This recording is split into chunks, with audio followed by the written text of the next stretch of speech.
Hey everyone! This time we're going to look at Hardcore Gaming 101 Digest, Volume 1. This book is on Strider and Bionic Commando.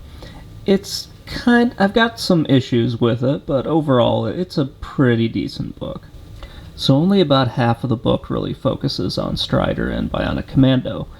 It makes sense because the two series didn't really last that long. There were a lot more Bionic Commando games than I actually thought, but it was sort of a weird thing to do. Now, all of these reviews look very good. I really enjoy the screenshots where they compare the different versions of Strider here against like Arcade, Genesis, PC Engine, Master System, and so on. I love when they do that because you can really see like the huge differences between them. We then get into Bionic Commando, and that one is kind of a weird one for me. It's not a game I really liked. I also didn't know it was in the arcade, so that's kind of cool to see. And again, I really enjoy when they do screenshots of these. I also didn't know how many Bionic Commando games there really were, and it also seems like Bionic Commando got more of a chance with just more remakes and everything, especially later on in its life.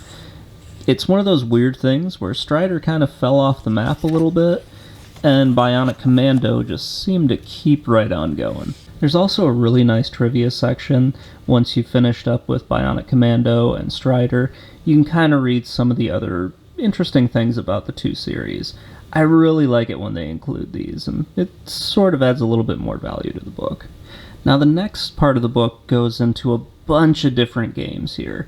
I wasn't at 100% sure how they were related, because you have some that are on the NES, some that are on the Famicom, but they're really kind of cool looking side-scrollers with sometimes more of an anime feel once you get into the Famicom versions, and just really interesting things.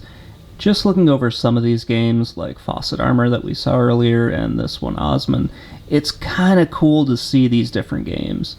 And like I said, I really wish that we had gotten a few of these because they look really awesome. And then to end the book, we have 80 Japanese games that were on the PlayStation. Some of these might have come over to the US, some of them didn't, but it's really cool to see these, especially for someone like me who is not really into the import scene.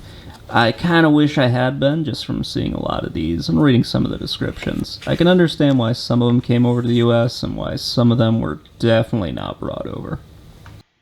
So that's going to do it for our review of Hardcore Gaming Digest, Volume 1. This is a really good book. I really did enjoy reading it. Anyway, guys, if you have any comments or questions or just criticism, please let me know in the comments below. I really do appreciate it. Have a great day, everyone.